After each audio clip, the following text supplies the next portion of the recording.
Welcome to this edition of the Million Dollar Mastermind podcast. This is where we pick the brains of high achievers from all walks of life and get their hard-earned, real-world insights on winning. I'm your host, Larry Weidel. And so there's lessons. You know, the thing is, that's a concept that may be useful to you, but it's up to you as an entrepreneur to decide when to expand, when to pull in. And there is a lot of logic in at the right time for a company to be having a new beachhead, a new thing to like freshen up, like you moving to Asheville, to stir the pot, change things up. But if you're moving 50 times a year, not as beneficial. You're always traveling. You're always introducing something. So you need time to absorb these changes and all. And so as you went in, you started your business with what is the? I really didn't understand Inkwell Press, but you help. First of all, you help people do less while achieving maximum success.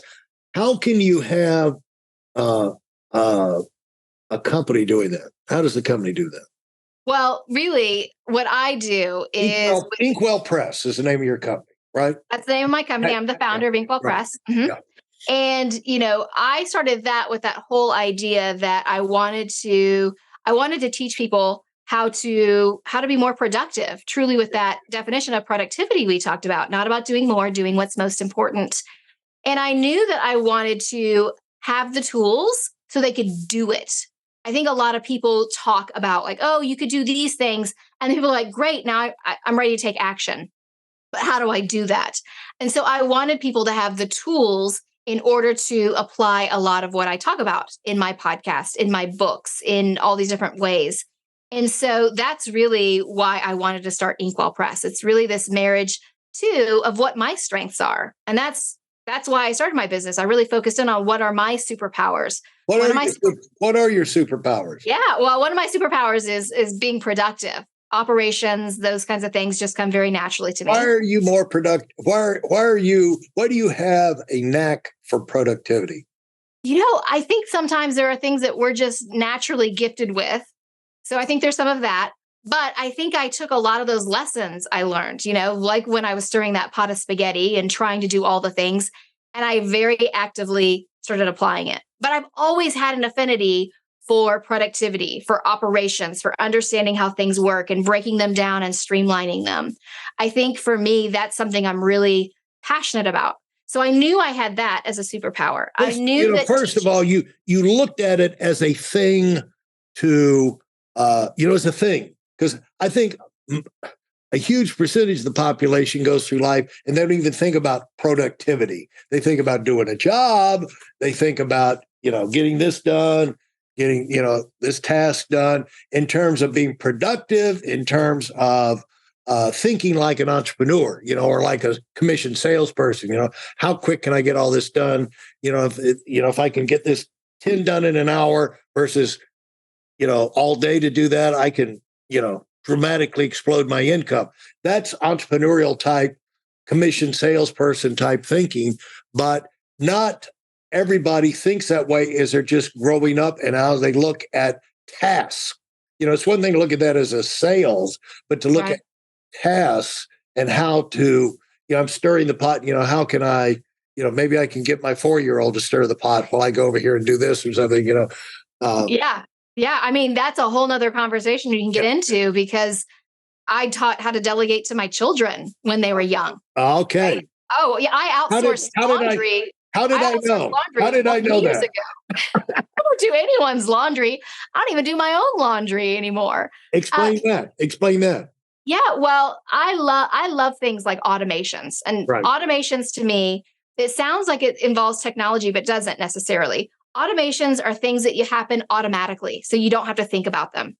So in my home life, when my kids were little, especially, Tuesdays was laundry day for my kids' laundry.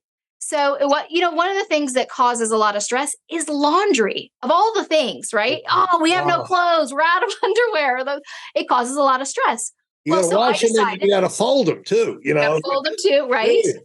But I set up this automation where Tuesday was laundry day. So on Tuesday mornings, when my kids were little, I'd say, okay, it's Tuesday. What is Tuesday? They'd say laundry day. So, okay, they got a little older. It's Tuesday. They knew it was laundry day. I bought them hampers that they could bring down the stairs. So they had their hampers. They brought them downstairs. And then I said, okay, it's Tuesday. It's laundry day. They got a little older. Got them to start sorting their clothes, sorting the clothes into darks and lights. And could I have done it faster? Absolutely, I could have done it faster. But the point was, I was investing in them. That's my team at home, right? My kids are part of that team. So I sat there, I'd watch them. Yep. Eventually they got a hold of it. All right, next step, time to sort the laundry. It's Tuesday, laundry day. They bring their hampers downstairs, they sort the laundry, they put it into the washing machine.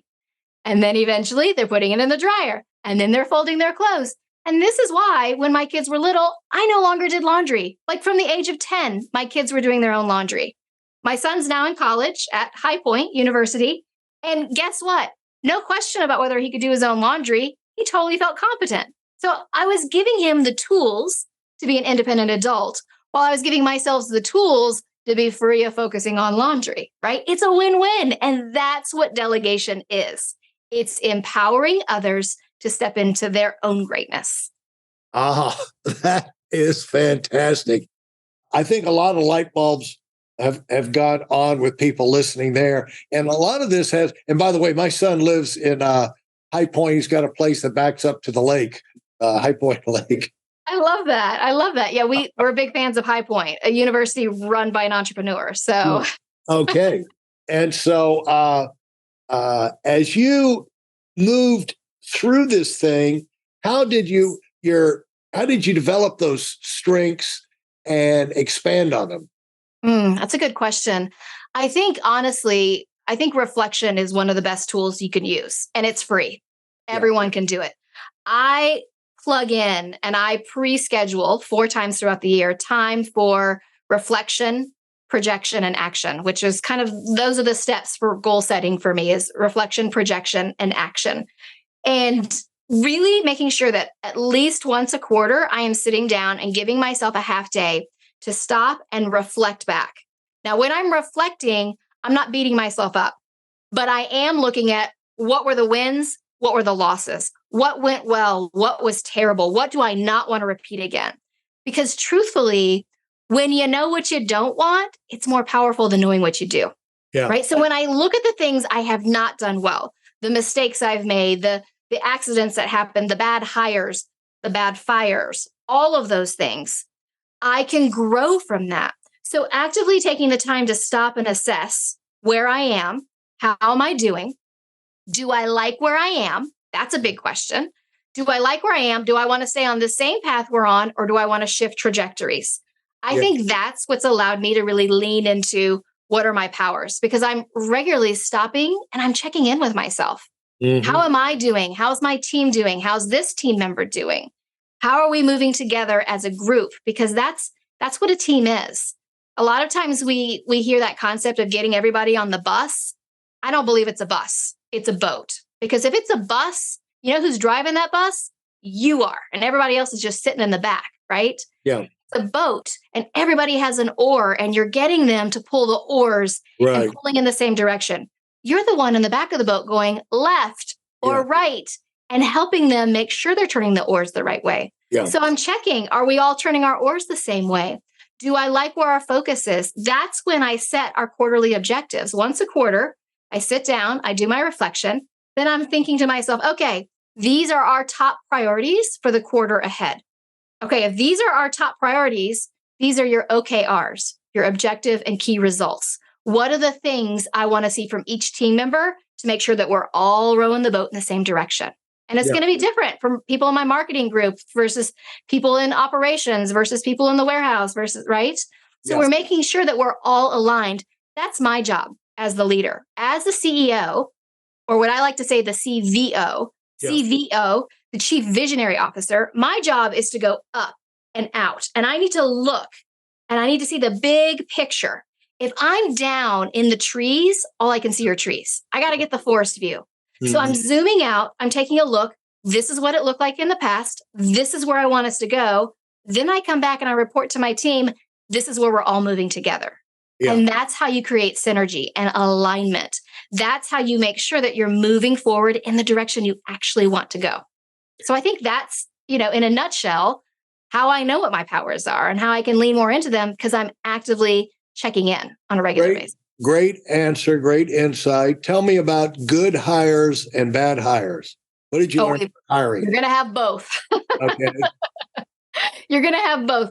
But I'm a big believer, as many people are, in slow to hire, quick to fire. Because I've made the mistake of slow to fire.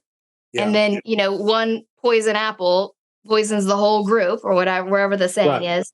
I think one of the biggest mistakes people make when it comes to hiring is they're just so relieved that someone said yes to this position. Right. That they're willing to overlook the things that they're not doing well. Yeah. And then they become afraid to fire because they think, well, who am I going to get to do this? Right. This is why, again, stopping and doing that reflection activity is so important because I'm reflecting how's my team doing? How are we moving forward? But I think one of the big mistakes people make when it comes to good or bad hires is on you. How are you onboarding them? Do they understand the culture that you're trying to create? Do they understand where you're all rowing the boat? Do they understand the expectations? And making sure that that is really clearly laid out, I think is really important. Anytime that I am onboarding somebody, we go through a 6 weeks process called RCQs.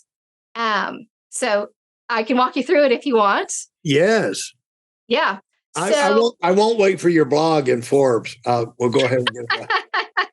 I'm sure I'll write an article for Forbes at some point about this. I do really, it's so insightful, the RCQs. So R's stands for results. Yeah. C is challenges and Q is questions. So results, challenges, and questions, RCQs. When someone starts with me for the first week or the first 2 weeks, they give me 1 R, 1 C, and 1 Q. So 1 result, 1 challenge, 1 question.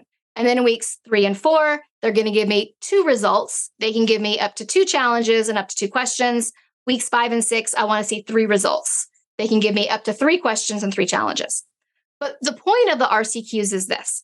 They have to email me their RCQs at 4:00 any day that they're working. So if they're part-time, it's on the days that they're working. They email me at 4:00. This is my result for today. These are my challenges. These are my questions. What I'm looking for is the things that are challenges for them in week 1 or 2, have they built upon them in weeks 3 and 4, 5 and 6, that those are now results that they're creating, right? Right. Am I seeing that we're getting some growth here? Are they asking good and interesting questions? Because this is a really good way to start tapping into who are going to be your managers. Who are the people that you think you're going to want long-term? They're the ones asking interesting questions. Yeah. Hey, I'd like to know the thought process behind this system that we have in the warehouse. I want to understand. They're not the ones who are asking silly questions, right? So by seeing every day their results, their challenges, and their questions, the other thing that starts to happen is I see the gaps in my onboarding process. If they're asking me, let's say it's a warehouse worker, and their challenge for the day is, I couldn't find the stapler. Okay, that's an onboarding process issue. Clearly, we need to make sure that they understand where all of the tools are located, and if they don't see them, where they're stored, or those kinds of things. So you start to see these gaps in your onboarding that you can then start to fill and make sure you don't have them in the future. Yeah. So the RCQs for me are so important that you can miss them 1 time and send them to me late. Send them to me late 2 times, you're fired. And I tell them that it's that important. What would a result, what are you referring to when you say a result? Yeah. So for the week 1 and 2, it's a result. And then 3 and 4, 2 results. And weeks 5 and 6, 3. I want to see, what did you accomplish today? What are the results of your job today? So when they first start off, it might be, well, I went through the employee handbook, right? Yeah. But as they start to go in weeks 3 and 4, you want to see, okay, I applied those strategies. And so I did these things. Okay, so today I went through, let's say it's a marketing person. I went through and I looked at all the Facebook ads that we've done, and I've made some suggestions. That would be a result, right? Or I have, what is something they've accomplished? So it's basically, what's your point of pride for today? Yeah. Because what I want to see is, and I don't want to have to keep checking in with them. That's why they email it to me. Yeah. And if they have a question, I'll say, okay, let's take 10 minutes the next day. Either I will explain it or one of the managers will explain it to them. Yeah. Let's get your question answered, and then we can move on. Thanks for listening to the Million Dollar Mastermind. If you felt there were any valuable takeaways from this episode, please take a minute and leave us a 5-star review. Your feedback is important and really helps us get the word out to a wider audience.